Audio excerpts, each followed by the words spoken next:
Muy buenos días, soy la doctora María Esther Castillo Díaz, pediatra infectóloga, médico asistente de la Oficina de Epidemiología del Instituto Nacional de Salud del Niño y asesora médica del centro de vacunación de nuestra institución. En esta oportunidad, hoy 24 de abril, siendo las 8:20, vamos a tratar un tema que espero que todos estén ávidos de compartir conmigo en este contexto de la pandemia por COVID-19. ¿Y cuál es el inicio de la campaña de vacunación contra influenza estacional en el periodo 2020-2021, que en un primer momento vamos a dar inicio con el personal de salud de nuestra institución y de todas las instituciones del Ministerio de Salud, fuerzas policiales y otros de nuestro país. En primer lugar, creo que es pertinente que nosotros recordemos por qué es importante la vacunación contra la influenza. Todos sabemos que la influenza es una infección respiratoria aguda, viral, altamente contagiosa, de importancia mundial, aunque en estos momentos ha sido sacada de escena por este nuevo coronavirus COVID-19 que estamos pasando actualmente, esta pandemia en el mundo. Pero influenza tiene el antecedente de ser histórico, porque ha causado epidemias y pandemias por siglos. Y a raíz justo de esta pandemia, estábamos recordando el impacto que tuvo esta pandemia de influenza, donde el impacto mayor que se recuerda, porque cada cierto periodo de tiempo van a aparecer estos brotes y estas pandemias, es la influenza española del año 1918, donde causó más de 20 millones de muertes.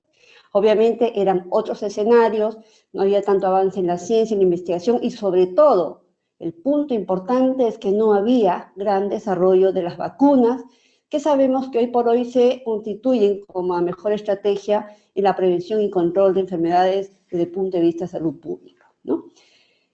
Esta influenza, como mencionaba, causada por el virus de la influenza, tiene un comportamiento epidémico, es decir, va a presentarse por brotes, principalmente en la época de frío o de invierno, por eso llamamos estacional, ¿no? Usualmente, en una población sana, sin riesgo, va a pasar con un periodo de 5 o 7 días, como un resfrío, con o sin fiebre.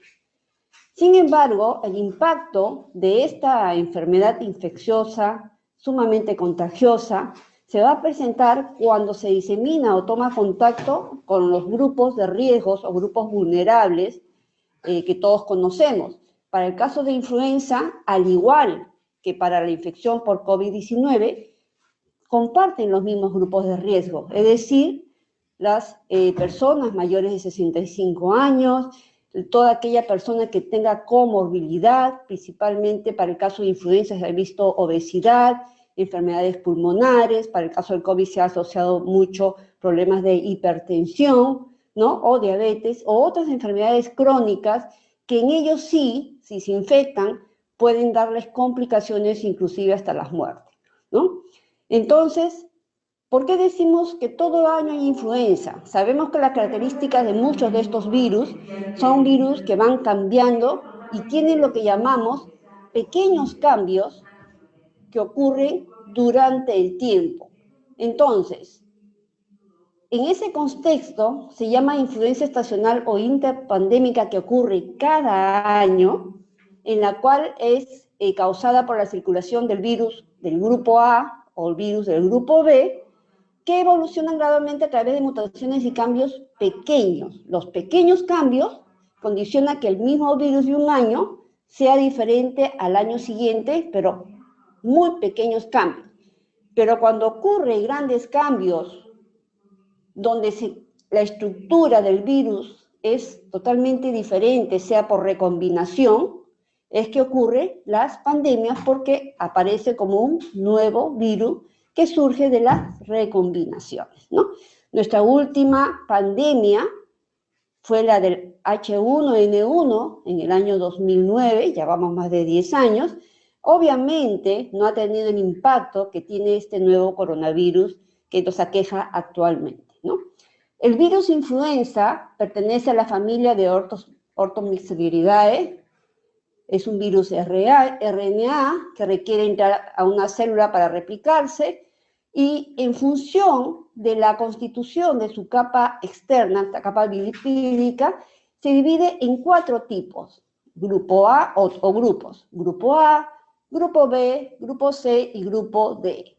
Las actualmente reconocidas causantes de pandemias y epidemias son las del grupo A y las del grupo B. A su vez, los virus del grupo A o tipo B se clasifican en subtipos de acuerdo a las combinaciones de 2 proteínas de su cápsula externa, hemaglutinina y neuraminidasa. Y dependiendo de las combinaciones es que van a surgir los subtipos, entre ellos la que todavía sigue circulando desde el 2009, donde fue pandémico y ahora es endémico, H1N1, H2N3, ¿no? Y otros subtipos del grupo A, y recientemente, en los últimos años, están apareciendo los subtipos del grupo B. Estos subtipos del grupo B se dividen en linajes. Actualmente, cabe la importancia de mencionar que todos estos son virus de notificación obligatoria de vigilancia, porque en función de la vigilancia y el reconocer qué tipo de virus termina de circular el año anterior, se elabora la vacuna del siguiente año. Entonces, ¿qué se ha observado en este producto de la vigilancia de los países? Es que los tipos B de virus influenza están cada vez más incrementando como causante de brotes epidémicos en los países, y nuestro país no es ajeno a ello. Actualmente se reconoce 2 tipos del grupo B, que se reconocen como linajes, el linaje Victoria y el linaje Yamagata. Por lo menos son los 2 virus que están circulando en los países del mundo, siempre ligado al cambio estacional, a la época de invierno predominantemente. Sin embargo, hay que tener en cuenta que el virus en general circula todo el año, solo que mayor impacto o los brotes van a ocurrir asociados a estación de frío. Por ejemplo, en las épocas de mayor circulación en el hemisferio norte, se da pues de diciembre a marzo, que es la época de invierno de esa región, y para el hemisferio sur, de junio a septiembre, donde nosotros ya estamos a puertas de entrar al invierno. Por lo tanto, es importantísimo, ante este escenario que estamos viviendo de esta infección por un coronavirus, donde no tenemos una vacuna efectiva todavía, y nos hace difícil el control. En cambio, influenza, que sí tiene vacunas seguras y eficaces, la mejor estrategia del control y prevenir la diseminación y sobre todo que se impacte en población susceptible es a través de una vacunación efectiva. Es de muy fácil transmisión, son virus que se transmiten por vía aérea, al estornudar, al toser, un comportamiento muy similar al de este nuevo coronavirus, donde si no tomamos las medidas de precaución, de buenos hábitos de higiene, esta se va a dispersar a través de estas microgotas que contienen las partículas virales, infectando a personas u objetos, ¿no? Puede ser, ahorita yo estoy tocando el teclado, el mouse, entonces si yo no me he lavado las manos y toco, luego de haberme cogido la cara, yo estoy diseminando este agente viral y aumentando obviamente el riesgo del contagio y la diseminación.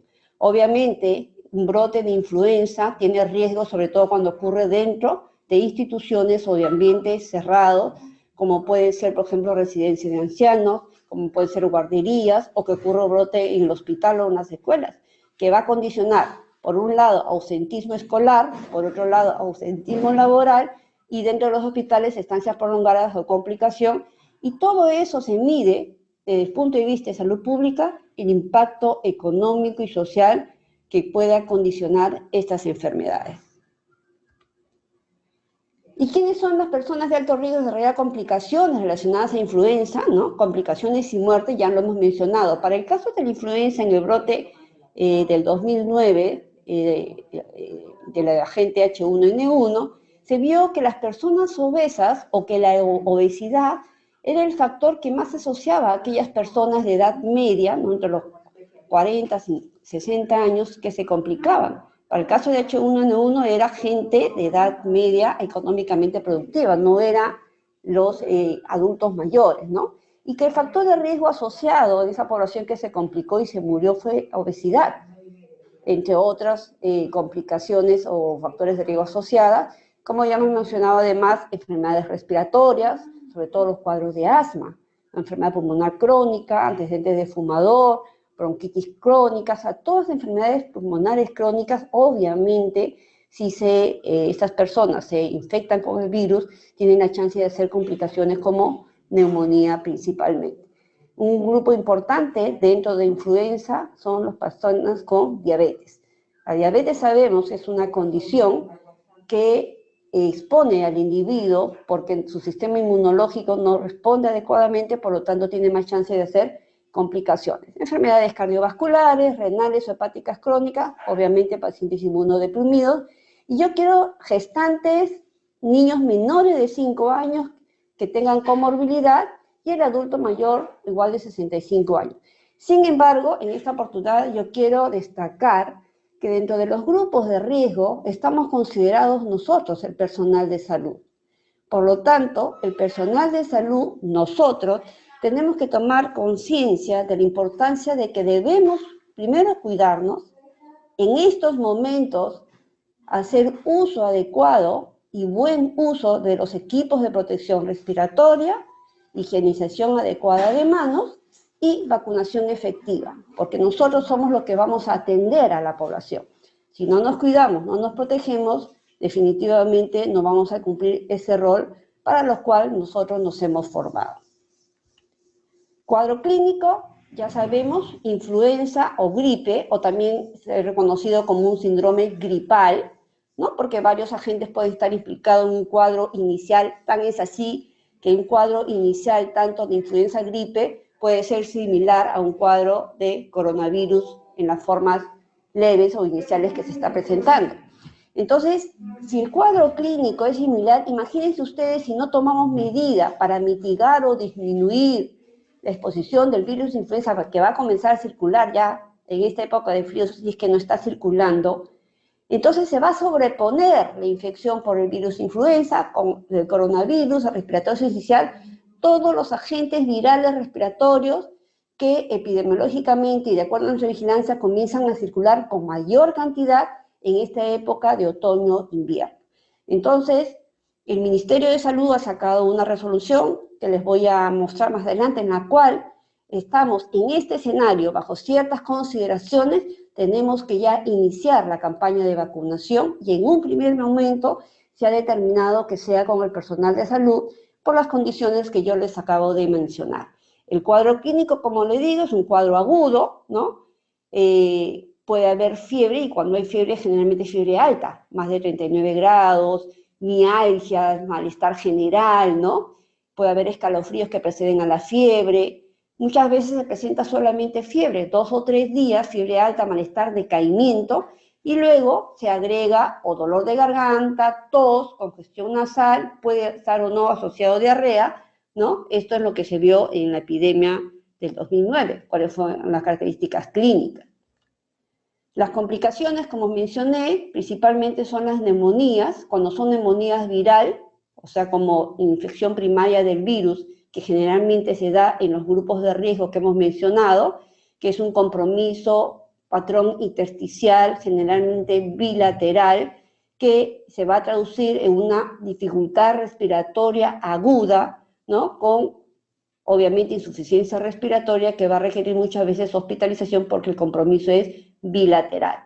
Pero también, como mencionábamos, puede empeorar o exacerbar afecciones médicas subyacentes, como hemos dicho, toda aquella persona que tenga enfermedad pulmonar crónica, un asma no controlada, bronquiectasia, patología cardíaca, ¿no?, entre otras cosas. Para el caso de influenza, que hasta ahora no se ha podido relacionar o ver para los casos de neumonía por coronavirus, porque en esa neumonía por coronavirus se ha visto que están implicados respuestas inflamatorias muy severas que probablemente no se ve en la neumonía por H1N1, pero sí lo que hemos observado a raíz inicialmente de la pandemia y ahora que está circulando todos los años, es que en los casos de influenza H1N1 principalmente, una complicación frecuente, sobre todo en los grupos de riesgo, son las neumonías bacterianas, ¿no? Sobreinfección por neumonía bacteriana o también sobreinfección bacteriana en otras partes de las vías respiratorias. Se ha asociado sinusitis, otitis media, y donde el agente más implicado es el neumococo. Es por eso que ustedes han visto que se está iniciando campaña, o se inició antes de que, o al inicio de esta nueva pandemia, la vacunación contra el neumococo. No pensando en este nuevo coronavirus, sino simplemente porque una de las estrategias del Ministerio es que los grupos de riesgo, entre los cuales estamos considerados el personal de salud, debemos estar protegidos contra aquellos agentes que son prevenibles por vacunación y que tienen relación con complicaciones. Entonces, estamos hablando vacuna contra el neumococo y vacuna contra influenza para disminuir complicaciones, hospitalización, ausentismo escolar, ausentismo laboral, ¿no? Dentro de nosotros que somos pediatras, ¿quiénes son los que tienen riesgo de hacer complicación por una infección por influenza? Son los niños pequeños. Menor de 5 años, ¿no es cierto? En las cuales ellos pueden también hacer un cuadro severo que puede comportarse como una septicemia. O se puede sobreinfectar por agentes bacterianos y por lo tanto hace una sepsis complicada, puede haber convulsiones, ¿no? Pueden requerir también hasta un 11% unidad de cuidados intensivos porque requieren soporte ventilatorio. De hecho, y es lo que ahorita estamos esperando, que se logre elaborar una vacuna efectiva y segura contra este nuevo coronavirus, que de hecho va a tener un tiempo, ¿no? Para el caso de infección por influenza, sí existen vacunas seguras y eficaces, porque ha sido la mejor estrategia de control y prevención para mitigar o disminuir los brotes y sobre todo proteger a los más vulnerables que se puedan complicar o morir, como ya lo hemos mencionado anteriormente.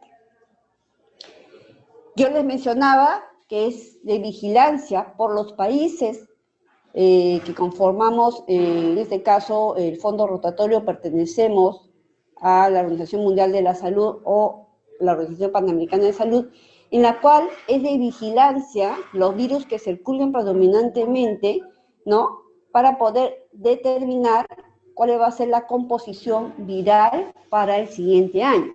Por ejemplo, para recomendación del hemisferio sur, porque hemos mencionado que hay hemisferio norte, hemisferio sur, que tienen comportamientos diferentes, no muy diferentes, pero va a depender de cada año. Entonces, la recomendación para el hemisferio sur, para el año 2020, inicios del 2021, es que la vacuna, hay dos tipos de vacunas. La vacuna tetravírica, que contiene 4 subtipos de influenza, 2 del grupo A y 2 del grupo B. Pero la que vamos a colocar en el Ministerio de Salud es la vacuna trivalente. Vacuna trivalente que contiene 2 subtipos del grupo A, incluida H1N1, H3N2, y un subtipo del grupo B, que es el linaje Victoria, que es lo que se ha determinado en la vacuna trivalente. Y la vacuna tetravalente además tiene el linaje Yamagata.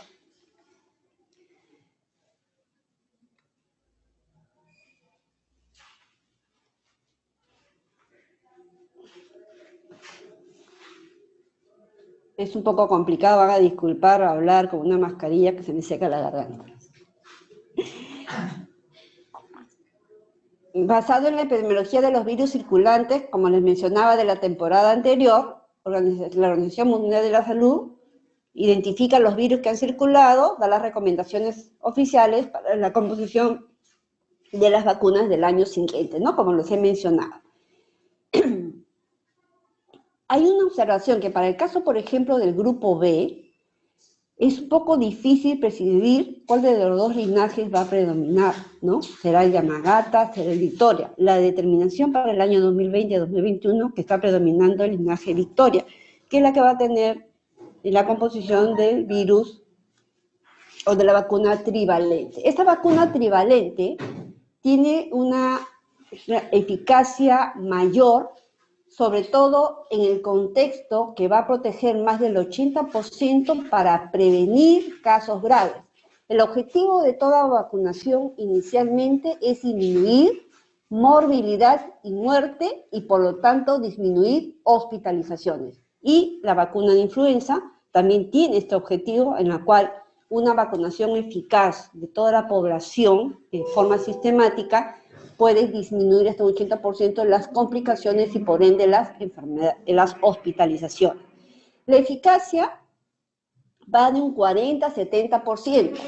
¿Y de qué va a depender? Hemos visto que los virus van cambiando, tienen pequeños cambios y cada año, ¿no?, son diferentes al año anterior. Y es por eso que la vacuna es anual y tiene que ser todos los años. Pero lo que a veces no se sabe, ¿qué linaje predomina más? Entonces, dependiendo del virus que circule y dependiendo sobre todo si la persona ha tenido vacunaciones previas, en un estudio que hemos hecho con la institución, midiendo anticuerpos contra influenza, hemos observado que las personas que se vacunan todos los años tienen mejor títulos de anticuerpos en los años subsiguientes que aquellos que nunca se han vacunado. Es por eso que nosotros insistimos, tenemos que vacunarnos todos los años, principalmente nosotros que somos considerados grupo de riesgo. En cuanto a la seguridad de la vacuna, es bien tolerada en todas las poblaciones. Los eventos adversos comunes más frecuentes son los locales, ¿no? Acuérdense que estamos hablando que son vacunas inactivadas, fragmentadas. Entonces, muchas veces por el adyuvante que contiene, las locales son las más frecuentes que se presentan dentro de las 72 horas, donde puede haber dolor, eritema e induración en el sitio de la vacunación. Puede haber efectos sistémicos. Acuérdense que todas las vacunas tienen sus efectos, que son esperados, los más frecuentes. En cambio, los efectos sistémicos para este caso de vacuna de influenza inactivada en realidad son raros y transitorios, pero puede presentarse como generalmente cefalea, mialgia, cansancio o fiebre no tan alta, que se ha descrito que puede presentarse entre los 5 o 7 días post vacunación, mientras que las reacciones locales están dentro de las 72 horas post vacunación. Pero de hecho estas reacciones no se comparan con el impacto de la vacunación en disminuir complicación y muerte y hospitalización. Como toda vacuna, hay contraindicaciones absolutas y relativas. La única contraindicación absoluta para no continuar vacunando es el antecedente de haber desarrollado un cuadro de hipersensibilidad severa tipo shock anafiláctico, sobre todo al componente de la proteína del huevo, ¿no?, de pollo en la cual la vacuna se va a preparar. Esta vacuna trivalente, que hemos dicho una vacuna inactivada, fragmentada, ¿no?, viene en presentación en vial monodosis de 0.5 mililitros. La aplicación es intramuscular, hemos recomendado que debe ser anual, antes de entrar preferentemente a la época de invierno. Ya hemos mencionado solamente la contraindicación absoluta, reacción anafiláctica severa tipo shock, a componente de huevo, pero también está contraindicada en los menores de 6 meses porque no se ha estudiado que en ellos pueda responder adecuadamente o puede haber interferencia de anticuerpos maternos que les pasa o por la leche transplacental. Por lo tanto, esta vacuna trivalente inactivada está recomendada a partir de los 6 meses de edad. Y yo les mencionaba que ante este escenario,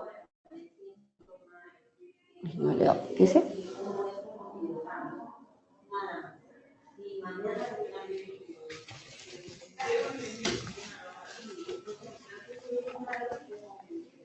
Hola.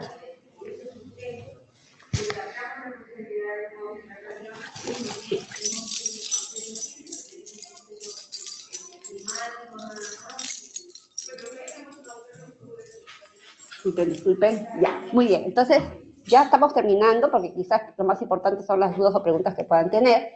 Yo les mencionaba que en este contexto de la pandemia, el Ministerio de Salud, la estrategia de inmunizaciones, a cargo de la licenciada María Elena Martínez, y su equipo, han sacado una directiva sanitaria en la cual se dan las medidas para operativizar e iniciar las inmunizaciones en el contexto de esta pandemia.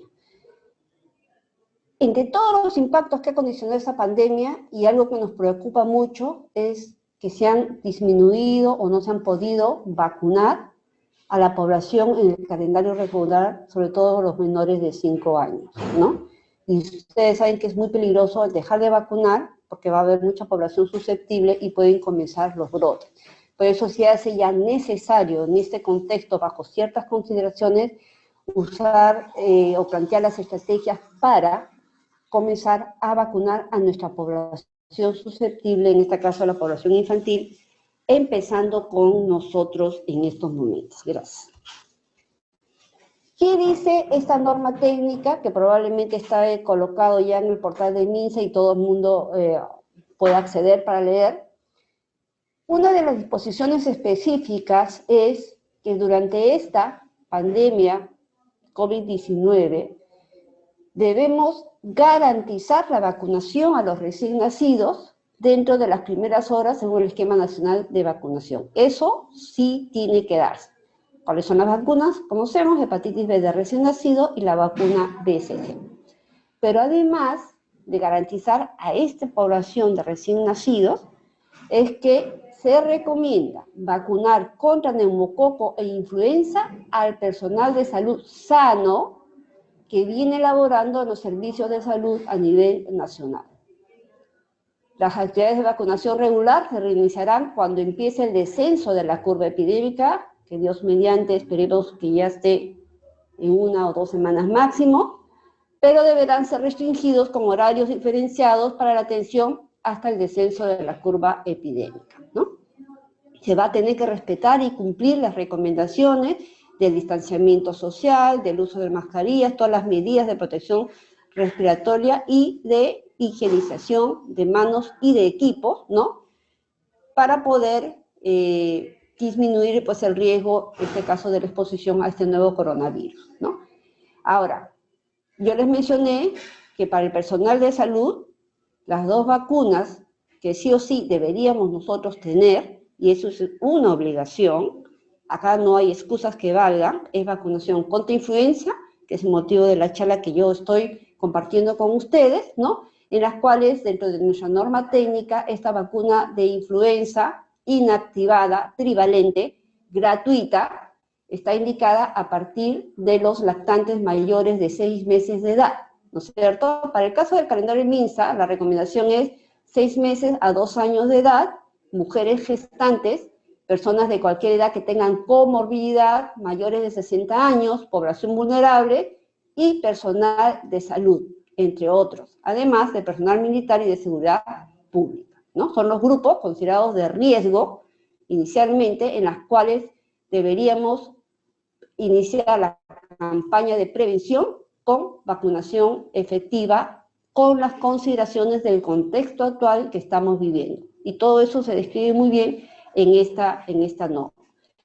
Y la vacunación contra neumococo, que también el objetivo es disminuir enfermedad sistémica como neumonía, meningitis y sepsis, que tenga que el paciente hospitalizarse o que dé complicaciones o muerte o secuelas, igualmente están los 2 meses de edad, o sea, menor de 1 año 3 dosis, ¿no? De 1 a 2 años 2 dosis, y de 2 a 4 años para los niños que tengan comorbilidad, ¿no? Además, están incluidos en esta vacunación contra neumococo, que es un gran avance para la protección de nuestro adulto mayor, es que además, en forma gratuita, se vacunan las personas de cualquier edad con factores de riesgo mayores de 60 años, toda población vulnerable, incluida el personal de salud, ¿no? Entonces, amigos, colegas de la audiencia, el motivo de esta charla es darles a ustedes la seguridad y el compromiso y la responsabilidad que nosotros tenemos como personal de salud en este escenario, donde debemos ser el ejemplo del inicio de abogar por la vacunación efectiva. En este caso, vamos a armar una estrategia, vamos a comunicar oportunamente, probablemente ya iniciamos la próxima semana la vacunación, vamos a comunicar de tal forma que cumplamos los lineamientos determinados por el Ministerio de Salud y con nuestra responsabilidad de estar protegidos para poder apoyar a la población que acude a nosotros. El eslogan que manejamos en la campaña del año pasado y que va a ser de este año, usted venga a nuestro director, que vamos a empezar con los directores la vacunación este año también, ¿no? Vacúnate con tu influenza, protégete para que protejas a tus pacientes y a tu familia, ¿no? El Papa Francisco, y yo sé que mucha gente reconoce la labor de nosotros, en la cual también él reconoce, ¿no?, que nuestra vocación de servicio, a pesar que también tenemos miedo, tenemos temor, sin embargo tenemos esa vocación y ese compromiso de dar salud y bienestar a la población que acude a nosotros y que confía en nosotros con todas las limitaciones que tenemos. El objetivo del Ministerio de Salud es, por un Perú libre de enfermedades prevenibles por vacunación, vamos por un Perú sin influenza, vacunándonos todos en esta campaña.